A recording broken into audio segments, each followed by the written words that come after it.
তোর মারতেছে। আমি মানুষের মুখে শুনছি সাপ নাকি স্বপ্ন এলে অনেক বড় বিপদ হয়, ক্ষতি হয়। তুমি কি করছো আবুল তাবুল? সাপ আইবো কোন জায়গা থেকে? খেল খতম, কিছু হইব না। ভাইজান, ও ভাইজান, মিঠু মিঠু ডাকতেছে মনে হয়। মিঠু ভাই, ভাইজান, ও ভাইজান, ভাইজান রে, আমি আর পারতাছি না ভাইজান।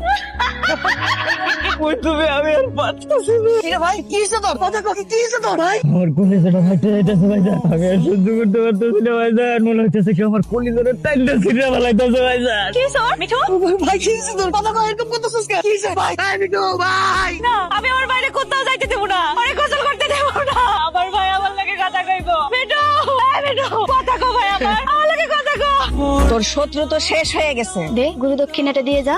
এবার আরেকটা কাজ করতে হবে। সংসার ভাঙার কথা বলছিলি, কোনো চিন্তা করিস না, 7 দিনের মধ্যে ওই সংসার নষ্ট হয়ে যাবে। আর ওই মাইয়া তগো কাছে ফিরে আসবো। আমি যেইভাবে বলবো ঠিক সেইভাবে কাজ করতে হবে। এনে এখান থেকে একটা তাবিজ জোড়া বাচ্চার কবরের মাঝখানে পুঁতবি, আরেকটা তাবিজ কোনো গাছের আগায় বাঁধবি। বাতাসের সাথে ওই তাবিজ যত দুলবে তত তার মন পরিবর্তন হবে। চিন্তা করিস না, 7 দিনের মধ্যে সংসার নষ্ট হয়ে যাবে। বউ আমি দোকানে যাইতেছি। শোনো, আসার সময় দুটা কালো মোরগ নিয়ে আসো। আরে তুমি এটা কি কইতেছো? আমরা তো 4-5 দিন ধরে কালো মুরগি খাইতেছি, আবার কালো মুরগি? শোনো, আমি আসার সময় বাজার থেকে বড় একটা মাছ নিয়ে আসো। না, কালো মোরগই নিয়ে আইবা। আচ্ছা ঠিক আছে, আমি কালো মুরগি নিয়ে আসো, কিন্তু মুরগি লাল হোক সাদা হোক কালো হোক, মুরগি তো মুরগি, এখানে কালো হওয়ার কি আছে? কালো মোরগের মাংস খাইতে আমার ভালো লাগে। আচ্ছা ঠিক আছে, আমি নিয়ে আসুন, তুমি যেহেতু কইছো। আচ্ছা ভালো কথা, তোমার কপালে কালো টিপ। আর আমি কয়দিন ধরে লক্ষ্য করে দেখতেছি, যেদিন থেকে আমাকে বাড়িতে কালো মুরগি নিয়ে আইছি সেই দিন থেকে তুমি কালো টিপ পরে আসছো। ঘটনা কি কত? কেন, আমি কি টিপ করতে পারি না নাকি? আর টিপ করলে আমার ভালো লাগে না? কথা হো না কেন? আরে মায়া, কি হয়েছে মায়া? তুমি কথা না কইয়া কই যাইতেছো? কি হলো? তুমি কথা কও না কি লাগা? এই কি হয়েছে রে মারুফ? বৌমার এই অবস্থাটা কি হয়েছে? কথা কস না কেন? আমি কিছু বুঝতেছি না বাবা, আমার কিছু না কইয়া সোজা বাসা থেকে বাইরে হয়ে হাঁটা শুরু করে দিছে। বৌমা কি হয়েছে তোমার? আর কই যাইতেছো তুমি? আমি আমার বাপের বাড়ি যাবো। আমি আপনার পোলা সংসার করবো না।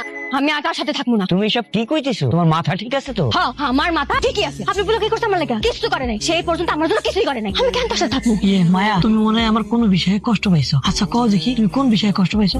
ধরবি না আমারে। ওই পাগলামি করতেছে বলে কি তুমিও পাগলামি করবা? তুমি ওরে এনে নিয়ে আইছো কেন? তুমি যাও, ওরে নিয়ে যাও। ভাবি, আমি ওরে ভীষণ ভালোবাসি, তবে জানি না ও এমন কেন করতেছে। ও যখন আমার কাছে থাকতে চাইতেছে না, তাই আপনার কাছে রাখিয়া গেলাম। আমি ওরে জোর করে আটকে রাখতে চাই না। চিন্তা করো না, ওরে আমি খুব যত্নে রাখবো। মায়া, তুমি এইভাবে স্বামী সংসার ছেড়ে চলে আইলা কেন? কে স্বামী? কার স্বামী? আমি তার কোনো স্বামীটা আমি মানি না। আমি আর তার সংসার করবো না।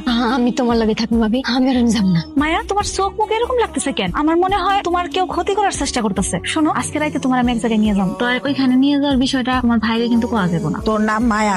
আমার নাম মায়া, কিন্তু আপনি কেন জানবেন? আমি সব জানি। তোর জামাইয়ের সাথে তোর সম্পর্ক ভালো যাচ্ছে না, তাই তো তুই তার সংসার করতে চাচ্ছিস না।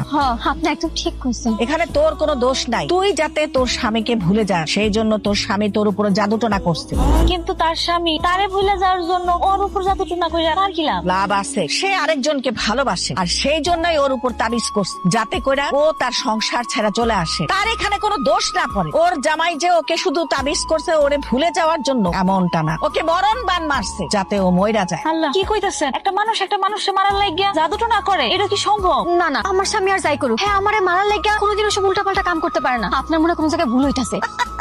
আমার কোনো ভুল হয় নাই। তুই এখনো তোর স্বামীর উপরে অন্ধবিশ্বাসে পড়ে আছিস। কি ব্যাপার সুমাইয়া, এত রাতে কই গেছিলা? কি রে মায়া, তুই আমাকে বাড়িতে কখন আইছিস? ওই দুপুরে আইছে, ওর জামাই এসে দিয়ে গেছে। কি ওর জামাই ওরে দিয়ে চলে গেছে মানে? কি রে মায়া, তুই তোর জামাইরে থাকতে কবি না? কেন আমি তার থাকতে করবো? আমি তার লাগে সংসার করবো না। তার থাকতে করবো কেন? কি রে মায়া, তুই কি সব উল্টা পাল্টা কথা কইতেছিস? তোর মধ্যে যদি কোনো ঝামেলা হয় আমারে ক, আমি সমাধান করে দিতেছি। তারপরে এরকম মাঝে মাঝে কথা কবি না। আমি তো তোমার বারবার কইতেছি আমি তার লাগে সংসার করবো না, আর এটাই আমার শেষ কথা। এই তুই চুপ কর। ওরা তুমি ছাড়ি দিও না, ও আসলে ওর মধ্যে নাই। ওনার সবকিছুই সুস্থ স্বাভাবিক, উনি একজন সুস্থ মানুষ।